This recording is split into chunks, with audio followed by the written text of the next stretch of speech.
ایک جنازہ ہو گیا، اللہ کے رسول تشریف لے گئے، ابھی لحد تیار ہونے میں دیر تھی، حضور بیٹھ گئے اور آپ نے لمبا خطبہ دیا، کسی دن وہ بھی بیان کروں گا، برائے ابن عازم رضی اللہ عنہ فرماتے، حضور نے فرمایا جب موت کا وقت آتا ہے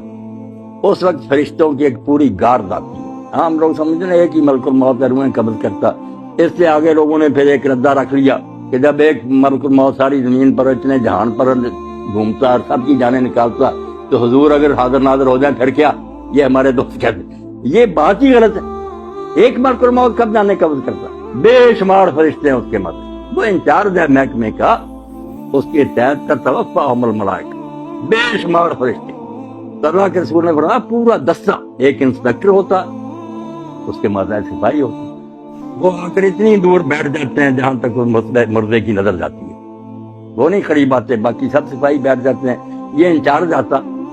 اگر وہ نیک ہے اس کے پاس جنت کا خوشبو سے بسا ہوا رومال ہوتا، سنگاتا، اسے اللہ کا سلام کہتا اور کہتا چل اپنے رب کی طرف، تیرا رب تجھ سے خوش ہے تو اس سے خوش، خوشی خوشی اس کی روح روانہ ہو جاتی، برا جو ہے نا ڈراؤنی شکلیں جیسے ہتھکڑیاں ہوتی ہیں پولیس کے پاس، جو برا مردہ اس کے لیے جو فرشتے ہی آتے ہیں نا اس سے اسے پتہ چل جاتا ہے کہ میرا انجام اب کیسا، مسکراتے چہروں کی بجائے ڈراؤنی شکلیں، بدبودار رومال، غضب آلود نگاہیں، وہ چھپتی پھرتی پھر نکالتے مار مار، اور اسی وقت جب وہ رومال میں اس کو لپیٹتا دوسرے سپاہی آگے آ جاتے ہیں، اس سے وہ وصول کر لیتے ہیں، نیک روح تو لے کر جاتے ہیں، اللہ کے رسول صلی اللہ علیہ وسلم جہاں جہاں سے گزرتے ہیں خوشبو پھیلتی جاتی اور ساری مخلوق کہتی ہے مرحبا، مبارک ہے تیرا آنا یار، تو نے ہم سب کو نا معطر کیا، اور اگر برا کہ بدبودار رومال،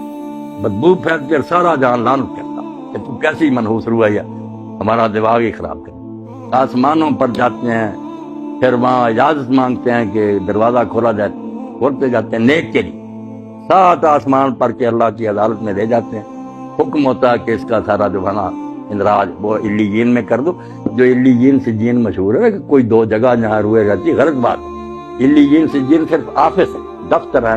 وہاں نیک لوگ جو ان کا اندراج ہو جاتا ہے کہ یہ شخص بہت ہو گیا، اس کی پوری کتاب جو زندگی کی وہ بھی جمع کرا دی جاتی کہ یہ اس کا سارا ریکارڈ،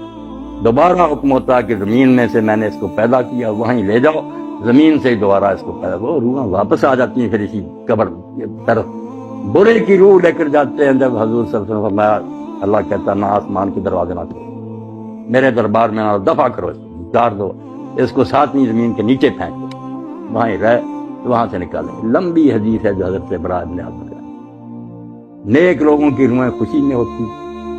کیسی پاک زندگی ان کی، حدیث پاک میں آتا ہے سنن ابن ماجہ کے، جب اس کو فرشتے آ کر حساب کے لیے کہتے ہیں نا کہ جواب دو ان سوالوں تو منظر دکھایا جاتا ہے سورج غروب ہونے کا، جب وہ مردہ ہوش میں آتا ہے اور فرشتوں کے سوالوں کے جواب دینا چاہتا دیکھتا ہے کہ سورج غروب ہو رہا، عصر کا وقت بھی تنگ ہو گیا تو وہ کہتا دعونی اصلی، مجھے ذرا مہلت دو میں نماز پڑھ لوں، وہ کہتے ہیں اللہ بھائی اب تو اسے کیا حساب لینا جس کو اس وقت کی نمازی یاد، مگر یہ حال ان کا ہی ہے نا جو زندگی میں نمازی رہے، جن کو یہاں کبھی خیال ہی نہیں آیا کہ نماز نامی شاید بھی مسلمان کا کوئی کام ہے، انہوں نے وہاں نماز کو کیا یاد کرنا، یہ سچا مومن اس وقت کہتا ہے دیکھتے ہوئے کہ سورج جا رہا، تو کہتا ہے یار سوالوں کے جواب دوں گا میں، پہلے مجھے نماز پڑھ، بڑا خوش ہوتے،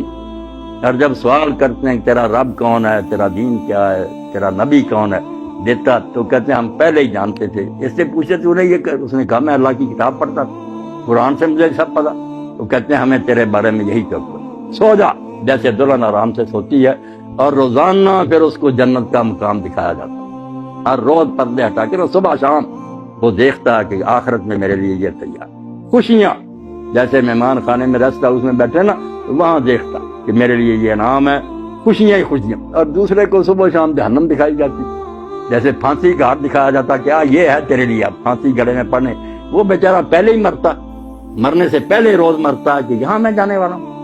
اللہ فرماتا ہے نار یوردون علیہا غدوہ، صبح و شام فرعون اور اس کی جماعت جہنم کے آگے سے گزارے جاتے، وہ دکھائی جاتی،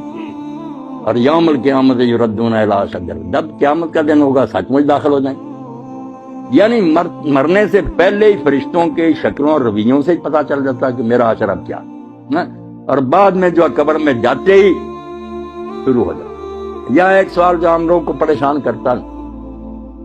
جب یہاں ہی سوال جواب ہوتے ہیں لوگوں کو ثواب عذاب ملنا شروع ہوتا ہے، قیامت میں پھر کیا ہوگا؟ جو کہتے ہیں صاحب صاحب قیامت کو ہونا ہے، ادھر آپ بیان کر رہے ہیں کہ سوال جواب ہوتے ہیں اور ثواب و عذاب ہوتا، یہ بھی آپ لوگ سمجھدار ہیں، سمجھنے کی بات ہے، ورنہ پریشانی ہوتی۔ آپ سارے لوگ واقف ہیں اس سے کہ ایک ہے حوالات کہ زیر تفتیش مجرم وہاں رکھے گا، ایک جوڈیشل جیل ہے کہ مقدمہ چلا، فیصلہ سنایا گیا، پھر جس وارڈ میں جانے کے وہ لائق ہے وہ سزا سنا دی گئی، اس کو بھیج دیا۔ جہنم ہے جوڈیشل جیل، پورا مقدمہ سماعت ہو کے کس قسم کا مجرم ہے کہاں بھیجا جائے، یہ قیامت کے دن ہوگا۔ اور یہ جو ہے یہ صرف سرسری بات پر، جیسے پاسپورٹ دیکھا، ویزا دیکھا، چلو ادھر اس کو بھیج، یہ صرف ایسے ہے کہ یہ مہمان خانے میں بیٹھے ہوئے ہیں، خوشیاں منا رہے ہیں کہ آخری دعوت ہمارے لیے یہ ہے، جنت دکھائی جاتی ہے، برے ڈر رہے ہیں۔ اب یہاں یہ بھی سوال پیدا ہوتا ہے کہ ساتھ ساتھ ہی کیوں نہیں معاملہ طے ہو جاتا؟ اللہ تعالیٰ کو صابر ابھی فیصلہ کر دے، اس کو جہنم بھیج دے، اس کو جنت۔ یہ کیوں ہے دو مرحلے کے؟ قبر میں صرف سرسری بات پرس ہے، آخرت میں پھر جہنم میں جنت ہے۔ یہ چیزیں آپ چونکہ پڑھے لکھے ہیں اور یہ چیزیں ضرور کی ہے کہ عقیدہ جو آخرت کا اس کو سمجھے تھے۔ بات اصل میں یہ، اور بڑی نازک بات ہے جو قرآن حدیث نے بتائی، توبہ توبہ ہم اس کی طرف دھیان نہیں کرتے کہ نیکی بدی وہ نہیں جو آپ نے مرنے تک کی، حتیٰ آپ کا بند نہیں ہو، آپ مر گئے حتیٰ تک، یہ جب تک یہ کارخانہ سٹاپ نہیں نہ ہوتا، میزان نہیں لگ سکتی کہ میری نیکیاں کہاں کا اپنا اثر دکھایا،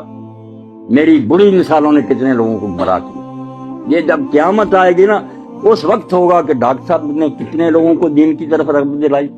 ان کی وجہ سے کتنے لوگ دیندار بنے، انہوں نے اپنی اولاد کو، یہ سارا حصہ قیامت کے دن نکلنا۔ اللہ کہتا ہے نکتب ما قدموا وآثارا،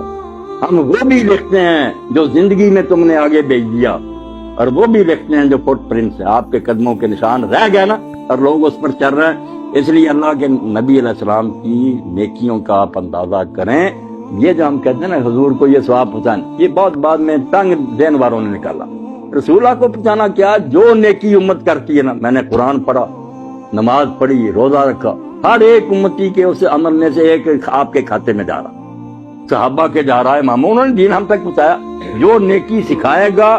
جتنے اس کے بعد جہاں تک وہ چلتی رہے گی اس کو ثواب ملے گا۔ یہ ایسا بینک کا کھاتا ہے جو بند نہیں ہوتا۔ اور برائی بھی اگر آپ نے شروع کر دی کہ اچھا بڑا گاؤں تھا، آپ نے کوئی لڑکی اغوا کر رہی، کوئی قتل کر لیا، دشمنیاں ہو گئی، آگے خون خرابے قیامت تک چل رہے ہیں، تو آپ کو ایسا نہیں ملنا۔